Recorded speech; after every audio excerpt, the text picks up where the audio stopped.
Guys, good afternoon. कैसे हैं आप सब? आज के ब्लॉग में तो मैं ही रहने वाली हूँ सिर्फ, क्योंकि मैं मतलब जैसे पुराने वाले ब्लॉग में दीदी ने अपने स्टोर के बारे में बताया, अपनी कहानी बताई, तो आज मैं बताऊंगी अपनी।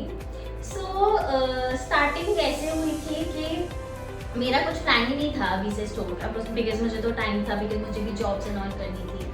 किया तो मैंने पूरा कॉस्मेटोलॉजी है, बट मुझे एक स्पार्क होता है काम करने का, वो मुझे सिर्फ और सिर्फ मेकअप में था। समटाइम्स आई रिग्रेट कि मैंने क्यों ही पूरा कोर्स कॉस्मेटोलॉजी किया, हेयर भी किया, स्किन भी किया, क्योंकि स्किन में तो मैं बिल्कुल भी इंटरेस्टेड नहीं थी।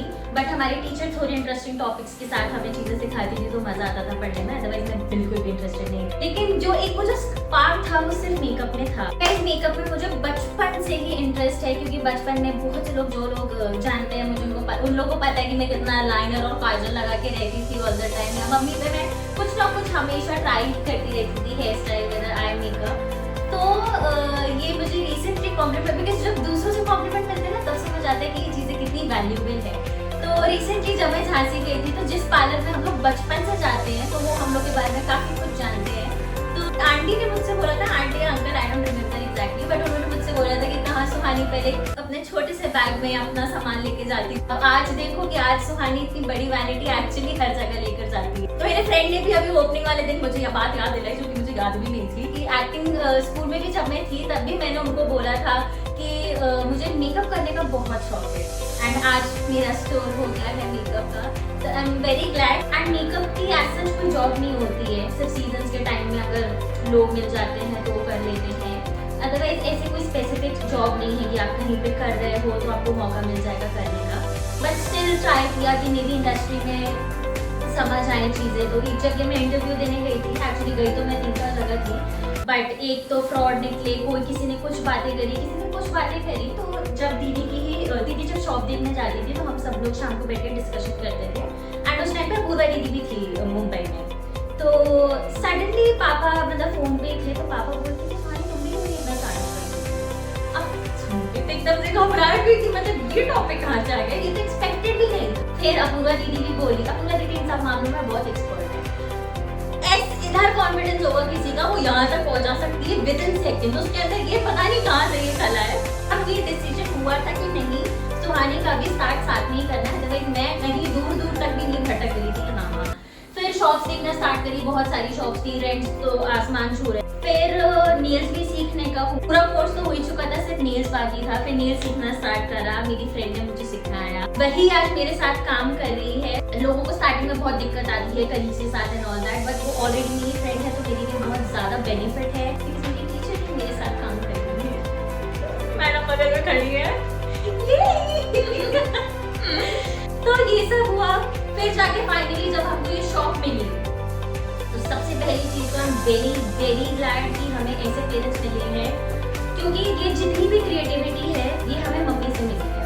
कपड़ों की मिक्स मैचिंग करना, डिजाइन दिखाना, क्रिएटिविटी, जितना पूरा ये क्रिएटिवनेस है ना हम तीनों बहनों के अंदर, that is because of mummy. Because mummy को ही हमेशा से इन चीजों का शौक था, एंड आई गेस वही हमारे अंदर कैरी फॉरवर्ड हुआ है। हमें मम्मी से मिली है, तो इस वजह से हमने ये खड़ा कर लिया है, इतनी अच्छी शॉप, इतनी प्यारी छोटी सी शॉप हमारी। सेकेंडली पापा, जिन्होंने कभी हिचकिचाए नहीं है आने जाने में, बिकॉज बहुत हेक्टिक है, मुंबई पहली चीज इतना दूर है, एंड झांसी से एक भी बार ये ना सोचना कि नहीं यार इतना ट्रैवल करना पड़ रहा है, ये वो। क्योंकि बहुत से पेरेंट्स अपने लड़कों के बारे में भी इतना नहीं सोचते जितना हमारे पेरेंट्स ने लड़कियां होने के बाद भी हमारे बारे में ये सब सोच लिया, विच इज वेरी ब्लेसफुल कहेंगे या जो भी कहेंगे। मतलब अगर उन सबसे भी कोई बड़ा शब्द होगा तो मैं वो बोलूंगी। इतनी अच्छी बात है ये, क्योंकि सबसे ज्यादा कॉम्प्लीमेंट हमें यही मिले हैं कि पेरेंट्स बहुत अच्छे थे, जिन्होंने ऑल द टाइम सपोर्ट किया। एंड पेरेंट्स के बाद से मेरी बहनें एंड अपूर्वा दीदी ऑस्ट्रेलिया में होते हुई भी, अगर मुझे इतने से भी डाउट्स होते थे ना, मतलब कुछ भी अच्छा होगा तो दीदी के पास जाएगा, कुछ भी बुरा होगा तो दीदी के पास जाएगा। तो अगर बुरा भी होता था ना, वो ऐसा नहीं था अरे नहीं अच्छा लगेगा, क्यों ये क्यों ऐसा, वो चिल्लाती नहीं थी। उसने ऐसे समझाया ना, जैसे सलोनी दीदी जब लाइट्स बाहर लगी, तो दीदी की थोड़ी येलोइश है एंड मेरी नेचुरल वाइट है, जिस चीज़ की मुझे एक्चुअली नीड है in makeup as well as in nails. तो मुझे ऐसा लगने लगा कि नहीं यार ये लाइट ऐसा वैसा, एंड उस टाइम वॉलपेपर भी नहीं लगा था। उसने मुझे इस तरीके से समझाया कि मैं हाँ काम हो गई कि हाँ नहीं मुझे तो जरूरत ही इस चीज की है, दीदी को इस चीज की जरूरत है तो वो वही है। अब मैं इन चीजों में बहुत एक्सपर्ट। फिर शॉप जब डिसाइड हुई, इंटीरियर का अता पता नहीं था, क्योंकि जो इंटीरियर वाला जैसे कि दीदी ने आपको बताया था, हम बिल्कुल सेटिस्फाइड नहीं थे, विच इज ट्रू। हम बिल्कुल भी सेटिस्फाइड नहीं थे। हमारा 3D लेआउट भी बने हैं, इनफैक्ट 2 लेआउट बने थे, बट स्टिल नहीं थे हम सेटिस्फाइड। मैं मेरा था कि नहीं मुझे पिंकिश चाहिए, तो उन्होंने लाइट पिंक डाल दी, जबकि उसकी नीड नहीं थी, वुडन डाल दिया। मेरे से 2 फेवरेट कलर्स हैं, मतलब पसंद तो मुझे सारे, मेनली पिंक एंड व्हाइट। तो पिंक जब मैंने अपनी डिजाइन डिसाइड की थी, वो भी समझ नहीं आता कैसे। मैंने अपने बेस्ट फ्रेंड से बात करी, यासिर से, उसने मुझे आइडियाज दिए कि नहीं यूरोपियन डिजाइन सर्च करो, क्योंकि इतने टाइम से समझ ही नहीं आ रहा था। दीदी का डिसाइड हो चुका था, बिकॉज फोटोज के थ्रू फिर भी दीदी को थोड़ा बहुत मिल गया था। मेकअप की चीजें इजीली नहीं मिलती हैं, नेल स्टूडियो भी मिल जाते हैं एक छोट, बट मेकअप की चीजें नहीं मिलती हैं। बहुत रिसर्च करा, समझ नहीं आया। फिर जब मैंने याशिर से बात करी, तब मुझे समझ आया कि एग्जैक्टली मुझे चाहिए क्या है। वो ये ना princessy theme with pink and white colour. तो कोइंसिडेंस ऐसा था कि मुझे वॉलपेपर भी ऐसे मिल गए थे। मैं पिंटरेस्ट पे सेम सर्च करके बैठी थी एंड लकीली मुझे सेम मिल गया। तो ये सब इंटीरियर एंड बड़ी चीजों से ज्यादा ध्यान छोटी छोटी चीजों पे देना पड़ता है। और इनफैक्ट जब आप खुद करने जाते हो ना, तो जो चीज अगर सामने वाले को भी विजिबल नहीं होगी, बट जस्ट बिकॉज आप वो चीज कर रहे होते हो ना, तो आपको उन चीजों में भी डाउट लगने लगता है। मुझे ड्रॉअर के हैंडल पे तक डाउट था कि वो अच्छे लगेंगे या नहीं लगेंगे, बिकॉज पहली चीज इमेजिनेशन को रियलिटी में कन्वर्ट करना इज अ बिग रिस्क, क्योंकि अच्छा लगेगा नहीं लगेगा सोच रहे हैं जिस हिसाब से। तो बहुत मेरी तो 3-4 फोटोज डिजाइन मिक्स मैच करके तब जाके ये खड़ा हुआ है। यहाँ पे भी बहुत सी चीजें थी, वो बहुत प्लस माइनस हुई हैं, तब जाके ये हुआ है। अगर हम और डिटेल में घुसेंगे, तो जो ये वाला मेरा पूरा सेक्शन है that is for makeup, and ये जो पूरा है ये है फॉर नेल्स। आगे रिसेप्शन भी है, बट मेनली ये चीजें मैं एक्सप्लेन करती हूँ। नेल्स का तो फिर भी इजी था सब कुछ करना, क्योंकि मिल गया था। एंड स्पेस का हमें अंदर भी थोड़ा बहुत इशू था, मतलब मेरे लिए सफिशिएंट था, बट हमारे इंटीरियर डिजाइनर ने मना कर दिया था कि नहीं यहाँ पे 2 चेयर नहीं आ पाएंगी। बट स्टिल हम लोग ने जैसे ना तैसे अरेंज करा, एंड हमारी to be honest perfect space निकली यहाँ पे, जिस हिसाब से हमने एडजस्ट करा। क्योंकि ये चेयर टेबल हमारी फोल्डेबल है, एंड जो आगे वाली टेबल है हमारी वो फिक्स है, एंड उसमें एक ड्रॉअर भी है। And now I am regretting कि मैंने ये वाली भी वैसी ही क्यों नहीं बनवाई, उस इंटीरियर वाली का। और इस तरफ अगर हम आएंगे तो मैंने यहाँ पे ड्रॉर्स लगा रखे हैं, यहाँ पे मैंने अपना सामान रख रखा है, एंड साइड में भी मतलब जितना स्टोरेज हम क्रिएट कर सकते थे हमने उतनी कोशिश करी कि जहाँ जहाँ स्टोरेज का बन सके हम वहाँ पे स्टोरेज पहले से ही बनवा के रखे, क्योंकि कब कौन सी चीज काम में आ जाए you never know. And side में भी मैंने बनवाया था, इसमें भी छोटे छोटे ड्रॉर्स हैं, कहने को बहुत ही छोटे ड्रॉर्स हैं, बट मेरे लिए बहुत हेल्पफुल है। ये शो पीसेस भी लगाए हैं।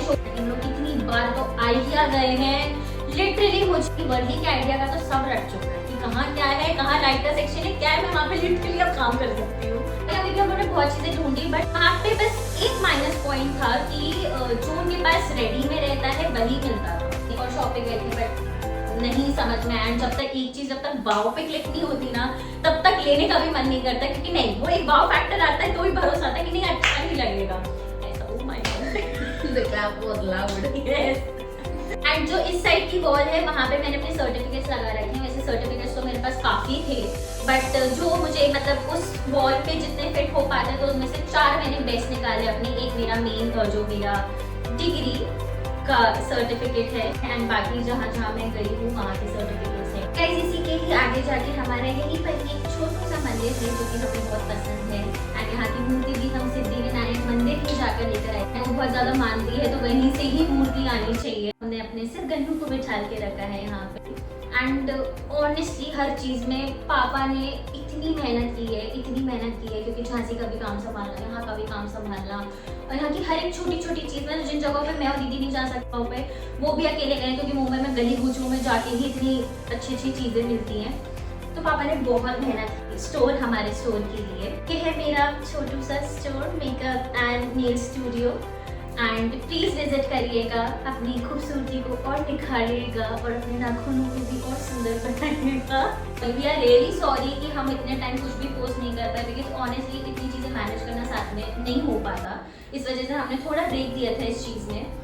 लेकिन अब पहले से भी और फन ब्लॉग्स आने वाले हैं, तो be ready for that, and please सारे के सारे देखिएगा और भी ज्यादा फन, क्योंकि इसमें हमारा काम भी है, हमारा सब कुछ है। हमने कैसे कैसे मतलब इतनी ज्यादा वीडियोस नहीं है, बट यहाँ पे जो हमने सेट करके हुए वीडियोस लिए जितना हम ले सकते थे हमने लिया है, बट अब से हम प्रॉपर ब्लॉगिंग दोबारा स्टार्ट करेंगे।